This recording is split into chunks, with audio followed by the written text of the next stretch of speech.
Great. So we've got a couple of readings this morning. The first one is the introduction to the concepts and the first concept in Al-Anon. 12 concepts of service. The 12 steps and traditions are guides for personal growth and group unity. The 12 concepts are guides for service. They show how 12-step work can be done on a broad scale and how members of a World Service Office can relate to each other and to the groups through a World Service Conference to spread Al-Anon's message worldwide. 1. The ultimate responsibility and authority for Al-Anon World Services belongs to the Al-Anon groups. And I'm going to post a little link to that in the chat. And the second reading, to give us a contrast, is the AA version, which is slightly different. The 12 concepts short form. AA's 12 steps are principles for personal recovery. The 12 traditions ensure the unity of the fellowship.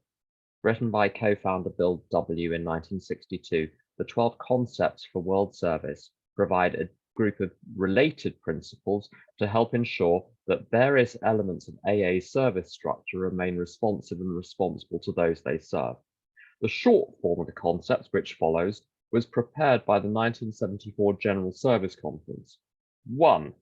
Final responsibility and ultimate authority for AA World Services should always reside in the collective conscience of our whole fellowship. And that's gone into the chat as well. And one of the ways in which I think Al-Anon has got has stolen a march on certainly some other fellowships, let's not name them, they're embarrassed enough already, is that Al-Anon's twigged that you can use the concepts in your life. And it's twigged this as a fellowship, not just individuals within the fellowship. So what I'd like to talk about is less concept 1 as it applies in its strict sense in terms of simply the groups being in charge, which is a fairly straightforward idea. Who's in charge? The groups. End of talk on the formal aspect of concept 1. But I think it's very useful for me in my life in terms of the philosophy for how I live and my place in the universe. Now, there's a very interesting difference between the Al-Anon concept 1 and the AA concept 1. So the Al-Anon concept 1, it talks about ultimate responsibility and authority. The AA one says final responsibility and ultimate authority. That's a trivial difference. So the Al-Anon one is more streamlined. But then it says this thing, ultimate responsibility and authority belongs to the Al-Anon groups. And the AA one says that this ultimate responsibility and authority resides in the collective conscience of the whole fellowship. So there's a difference there. Al-Anon says it's the groups. AA says it's the conscience. I think they're both right, but in different ways. My basic perception of my place in the universe, in my condition as an untreated Al-Anon, is that everyone else is incompetent. No one can be trusted. They'll F it up. So you have to watch them very, very carefully. And as soon as they get it wrong, you have to launch in and fix it, because if you don't, you'll only have more mess to clear up later. So it's efficient even for you yourself to get in there and fix everything now, because God only knows what's going to happen if you don't sort it out. And this pervaded my entire consciousness. So I'm separate over here. I'm the only one that's awake. Everyone else is asleep and dangerous. If they were just asleep, it would be fine, except they're asleep, they're dangerous, they're at the control panel, and they're pressing buttons and pulling levers. And it's so curious, when I would watch the news, I would feel guilty about what is going on, as if it was my job to fix it. And even though I couldn't fix whatever was going on in the world, I felt it ought to be my job, and I'd somehow missed a trick. I shared the other day, and I think it's a good example. I will walk past a local shop which is newly opened, a shop, cafe, restaurant, which is new and is not doing very well, and feel guilty and worry on their behalf about their financial situation, and feel guilty that I'm not going in there and doing more to support them, even though I have no personal interest in the goods or services that they're purveying.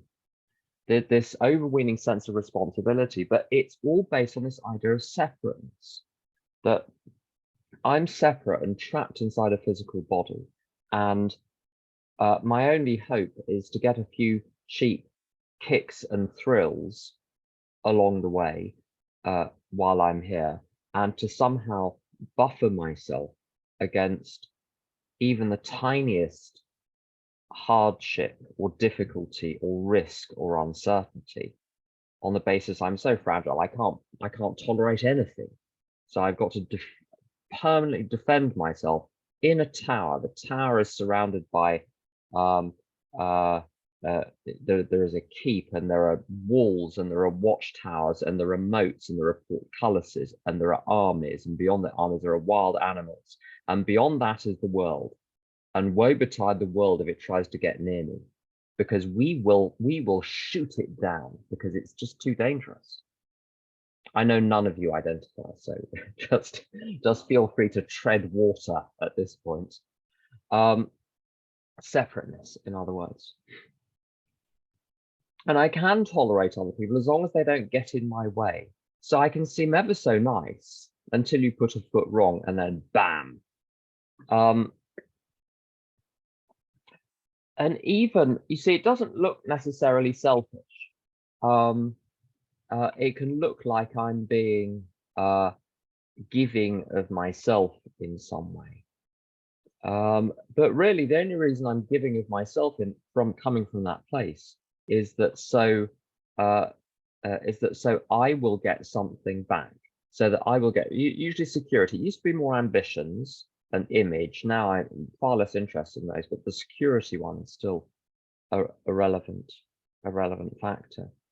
And also the illusion behind it is that everyone else is somehow grateful for this. And there was a reading in the first 164 meeting yesterday morning about she was the sort of woman who always lives for others. You can tell the others by the hunted expression on their faces.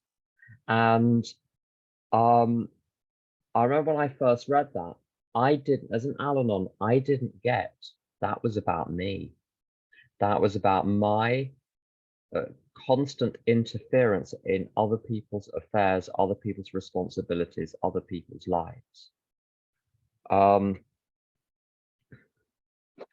So how does this relate to concept one? The other thing is, I don't know if you've ever done this, but I have a habit of thinking things through on my own. I do. I don't ask anyone else. I don't ask God. I just start thinking. Sometimes I get up in the morning. I don't even make a decision to think. I discover myself thinking and enthralled and mesmerized by my thoughts. And the funny thing is, I don't know if you've ever done this. I will think fearful thoughts, and then I'll feel frightened, and then I will not realize that I've caused the fear myself by thinking fearful thoughts, but blame some situation beyond my control for the fact I'm now frightened, even though it was me that did it. It's like a child paints a picture of a dragon, frightens itself with the picture, and thinks a dragon is out to get it, whereas it was the one that painted the picture in the first place. So what concept one says is, when you've got a problem, the problem is going to be solved by the collective conscience in AA terms, or the Al-Anon groups in Al-Anon terms, which means I mustn't try and think about anything on my own. I've got to be connected to that collective consciousness to have any hope at all. You see that there's a line in another book which I shan't mentioned by name, where it says you can't think on your own. You have to have a guide, and your first possible guide is the ego, and the second possible guide is the higher power. Pick one, but it's going to be one or the other, so pick very carefully. No such thing really as thinking on your own or making a decision on your own. One is always being guided by something, one voice or the other.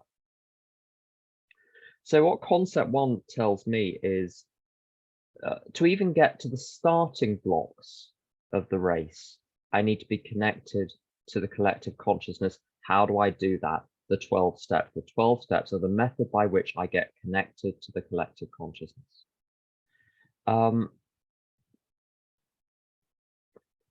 So I must not be a separate decision maker.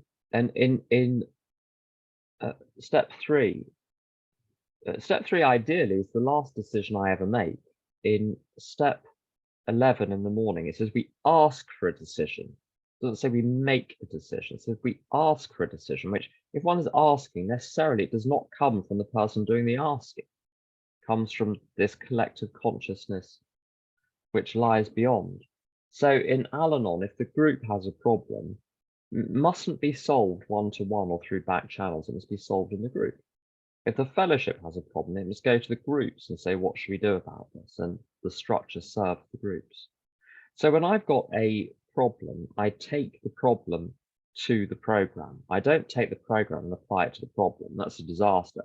Because I'm still sitting there on my little throne with the sort of evil Jiminy Cricket of my ego whispering to me on my shoulder. And all I'll do is incorporate the program into the ego system. I need to do it the other way around. I take the problem, I take it to the 12 steps, to the principles of the program, to the people and to the higher power. And I let the understanding of what is going on come to me. I don't need to wrestle it to the ground. Same with decisions. I don't need to wrestle a decision to the ground. I need to let the decision come to me. A couple of other practical things with how the concepts apply in my life generally. With looking at the world and looking at things which are going on in it, and my native response of guilt or despair, I've got to apply concept 8 and recognize that I must delegate. And in effect, I'm delegating as part of the group conscience of the world. I'm delegating certain tasks to certain people. I've got to trust people in the world to get on with their jobs, even if I can't see how that's going to happen. It's remarkable. I'm not going to mention specific circumstances, but over the last few years and decades, in fact, centuries, how the countless problems that humanity has faced, the right people at the right time, in the right way, maybe a little bit later than one might have hoped, have dealt with them, have sorted them out, and have fixed things. It's amazing how much has been fixed. People are very fond of complaining. I know no one here, but in meetings, occasionally in galaxies far, far away, people will complain. And they'll say, oh, what with the state of the world today? And they'll presuppose that point of view as if everyone is naturally going to agree with them, that all the world is in the most terrible state today. And if one wants to, one can make a list of all sorts of problems which have been solved in the world in the last 10 years, 20 years, 30 years, 50 years, 100 years. So it's all to do with perspective. So trust, this is all about trust. It's giving myself up to the collective consciousness and trusting the collective consciousness, where all I have to do is my small part. A couple of other practical points on concept 1. So the service structure is there to serve the groups. In London, a group, an Al-Anon group, set itself up with a particular format, and the format didn't follow the suggested Al-Anon opening and Al-Anon closing. It had its own way of doing things. It was Al-Anon, but it had its own way of doing things. Anyway, Intergroup got wind of it, and they sent their heavies round, rather like the Spanish Inquisition. I don't know if Intergroup in where you are, they dress in long red robes with little hats, but But they showed up very sternly and rather told them off, and then they promptly delisted them from the directory, and I think they're still delisted. The group's doing terribly well now. It's got a lot of people going to it. Marvelous. But Intergroup is not there. Intergroup is there to facilitate. It's not a government. That their job should be, how can we help you? Not you must do as we say. Officers within groups. Let me just check the attendance, make sure a particular person. No, we're fine. We can proceed. I went to a group a while ago where one of the officers took it upon themselves to police the service performed by the other members of the group, and would send them very, very polite little emails informing them of their derelictions. And if their derelictions were not remedied by a certain date, they would be formally struck off the list of group officers. Couldn't make it up, this, could you? That's not what we do. Well, it's what this person did. It's not what we should do. When I'm an officer of a group, I'm there to serve the group, not to police it, or other members, or the group as a whole, or anything. And also the other thing, this is one of my little hobby horses, so I apologize for it. So we've got a process in groups, in an Al-Anon group, in an AA group, in a whatever group. We have a process for change taking place. And my view is that change should arise naturally in accordance with concept 1 out of the collective conscience of the group.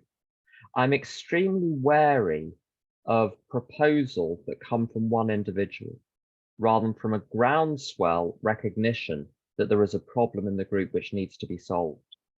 If there is a problem which really does need to be solved,